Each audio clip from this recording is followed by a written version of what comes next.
Hey, what's up guys, Jacob here, back on a video. This video I'm going to be going over the matchup between Bison and Ed. So first I'm going to start off by going over his V skills. So if you guys want to know what happens when you parry, you cannot parry his V skill, you get brought in. It's not absorbable or anything like that, so that completely just takes away anyone who thinks that can happen. I know some people were saying that you can parry that or you can absorb that, but you cannot. You get dragged in and get put into a lot of damage, and yeah, and you get set up off of it since his walk speed or his dash speed is very fast. So any upper that you get hit by, he can just dash up and meet you, grab you, or pressure you. So I'm gonna go over some pressure options that he has or setups into the Psycho Knuckle, which is his heavy punch when he holds it. So a lot of people try to stick out buttons and they get hit. Ed will walk back and then go for the Psycho Knuckle. A lot of Eds are doing that right now.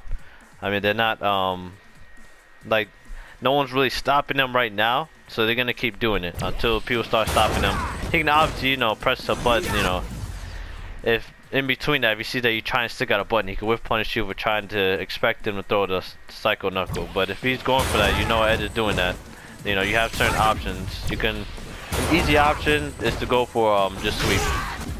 Sweep is the easy option.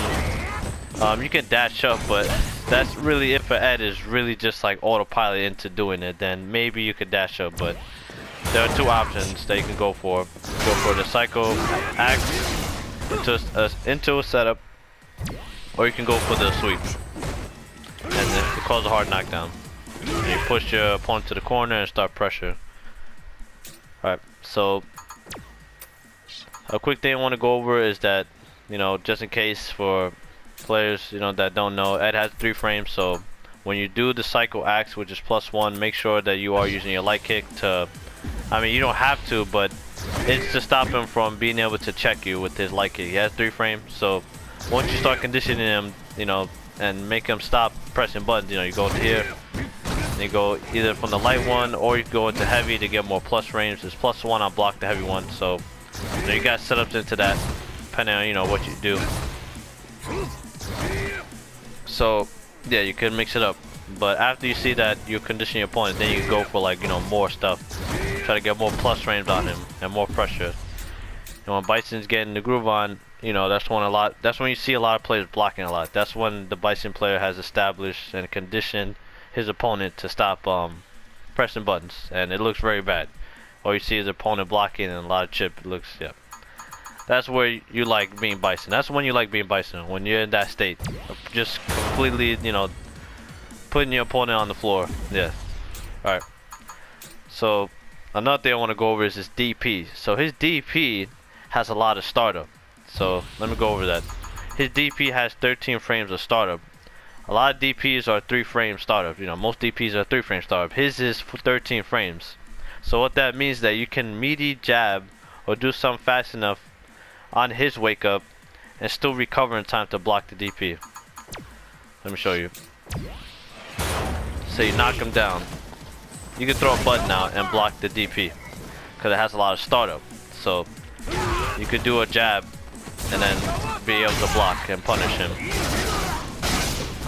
So it's very, very like good against Ed, even when he's doing like a block string.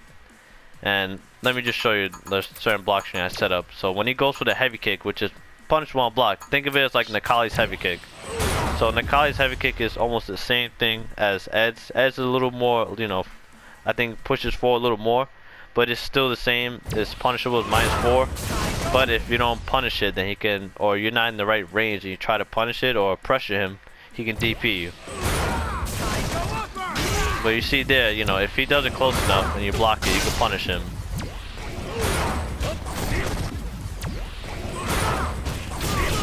And then depending on, how much meter you have or what do you have, if you have V-trigger or not, you could extend, the combo off of that. So yeah, the crouching jab has more range than the light kick, so just in case you're trying to get the range, and plus you could press it once and recover in time. So So don't worry about that. It's -4. You can jab, check, and block at the same time because it has a lot of startup. So that's only if you're getting too, you know, too aggressive on him after that and you're trying to do too much. That's when the DP works, but he shouldn't be doing that after that. Because it's really no point in just doing it after just a -4 attack. That's like throwing an overhead and doing a DP. It works, but not for Ed. It's not the same with Ed because he has a lot of startup. If it was a 3-frame startup, you wouldn't be able to do any of that. After you knock him down, you would not be able to just pressure him like that. So, show you again. Oh yeah, you can't throw anything that slow. So jab is the best option. Yeah. So very useful to know against Ed that his startup on his DP is 13 frames. So you're able to press a light button and recover in time to block it. So very useful if you're kind of worried about DP coming out. Thing is, he would have to do a delay when he have to block an attack and then throw it out if you're going for a certain block string. So it's kind of he can't DP on wake up. It's more DP through strings. That's what it's mainly used for. So yeah, just think about that. You know, just think about when you're doing strings that, you know, when the Ed's getting a little, you know, like impatient, you gotta know he's gonna DP. So yeah. Alright. Now I'm gonna go over the boring part, which is his zoning, or just what you can do. So Ed, you know, it's pretty basic. Well, not basic, but he can delay and then he could throw it, or he can stop it short and not throw the projectile out, and, you know, bait your jump and stuff like that. So depending on what he does, you know, you can absorb this projectile. If he EXs it, then you cannot absorb it. So just be careful. It's hard to read the EX, so if you're trying to react too much and he throws the EX out, you might get hit. So be careful with that. So if you see what he's doing, you know, you're reading him, you know, he recovers a lot after his projectile. So make sure that you are using your heavy punch if you're gonna jump in on him, because the heavy kick is a little too slow. It doesn't get to him fast enough like the heavy punch. So prefer to use heavy punch, and that is punishable. That is crush counterable. His uppercut with his, you know, the 2 kicks uppercut. Not his DP, but his other uppercut, like his anti-air. That right there is crush counterable. His DP is as well. So yeah. So just be aware of that. So it depends how early, you know, you get in on him. So I mean, he could do he could do 2 delays and then do it. So you got to be careful. So trying to jump in is kind of risky against Ed. He has very quick, easy inputs to anti-air, so be very careful with that. Alright. What else there? Alright, let me talk about like what happens if he does throw his projectile on block. So he does have combos that after the projectile lead into more damage. So just in case if you block the projectile is -3 if he does the delay version. If he doesn't throw the projectile out, it is -3. So he has a lot of negative buttons. It's your turn, but he has DP, so you have to be very careful. That's when using jab check is very useful. So let me just set up some block streams that he does, or, you know, certain things that he can do from it. So let's say you block this right here. So you block that move, is -4. His if he throws a projectile, it's -4, so it's punishable.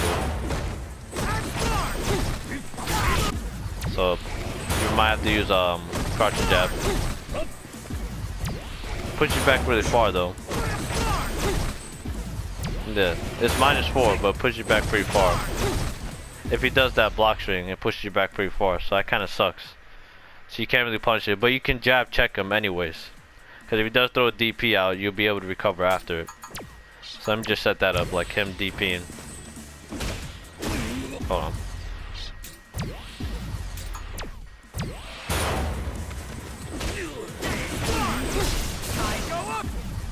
Alright. Hopefully that comes out right.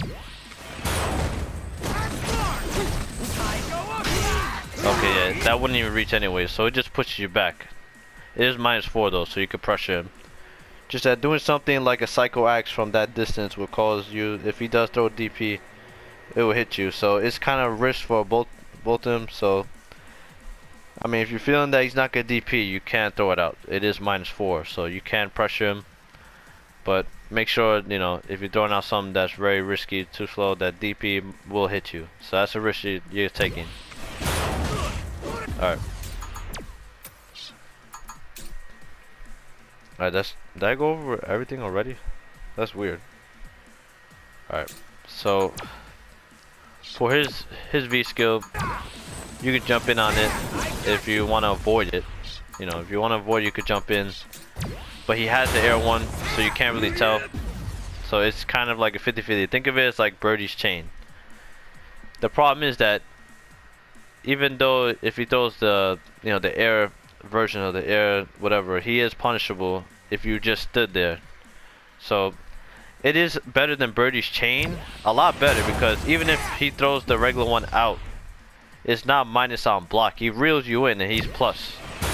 So that's the second part about it. So he is plus. It's not like Birdie. You can't make it plus if he reels you in. That would be kind of cheap since he's a command grab character. So yeah, it would be very cheap if he could do that. So that's why his is punishable and Ed's is not. So yeah, it's like a 50-50 basically. You're jumping in on it or not. Blocking it is risky. Reversing, it kind of comes out late. Most of the time when I try to reverse with this attack, it comes out kind of late. So just make sure you have to kind of mash it for now until you get used to the timing of when you're able to reversal. So it's kind of after he grapples you. It's like when he's about to pull you in. That's the timing when to reversal. Because if you do it too early, you're not gonna be able to reversal. So right there, like when he's about to reel you in, I don't think he has plus range so he could jump in on you if you do reversal and you do like you're kind of mid screen. I mean, reversing at that point just to avoid being in that situation up close from him, because you don't want to be here. Or reversing pretty close. I mean, if Ed is doing that really close to you, then that's very risky. I mean, it might catch you off guard for now. You know, a lot of things catch players off guard right now because he's pretty new. So, you know, some things that you might randomly do, you might not react to because you're not used to seeing it. So, that's understandable. So, just be very careful with that. Alright. So, I mainly gone over his projectile game. You don't want to really be using your projectile, your EX projectile, because he has attacks that go through it. But his 2-kick button, his uppercut, goes through projectiles, so you can take the risk of doing that if you're trying to get in with the Psycho Ball. Your Devil's Reverse is not that useful for him. His upper is very good. It's only a 2-input attack. So a lot of Eds, I've gotten hit by the 2-kick anti-air. So I've gotten hit by that a lot. It's not hard to do because you don't have to worry about what side you're gonna land on. So it's kind of hard to just catch him with that. So to show that, I'll have to play Ed and just like show you, you know, doing it against Bison. But it's kind of a risky thing to use it. So if the Ed play does a little too late, then it'll be able to hit him before it comes out, since it has a little bit of startup. But it really depends. So it might trade sometimes and it might hit you and then he gets off, you know, stuff off of it. So just be very careful with that. So yeah, has 3 frames like I said before. So when you're using your Psycho Axe to, you know, to pressure him, make sure you're using your light kick just to condition him, as I explained. Alright, so that is pretty much it. There aren't any like specific things really against Ed. I'll say watch out for jump-ins and dash-ins, just in terms of just like play experience. You're gonna be running into that a lot. It's gonna come down to, you know, the Ed's gonna feel like he has no options, then, you know, he's gonna jump in on you. I mean, most players do that against Bison. You probably experienced that. A lot of players just try to jump in on you. So try to avoid, you know, those certain things.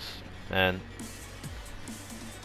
yeah, that's it for this matchup video. Leave a comment if you have any questions. If you feel like I missed some or certain move that Ed has that you really don't really know like what to do with it, or you're interested to know what are the options against it, and yeah, I have a setup that I'm going to make a video after this. So I want to make a separate video because it doesn't have to do with the matchup. So it's just a setup I have with Bison.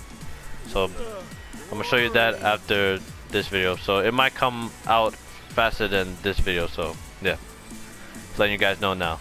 And thank you guys for watching. Like, subscribe for more videos, and I'm out. Goodbye.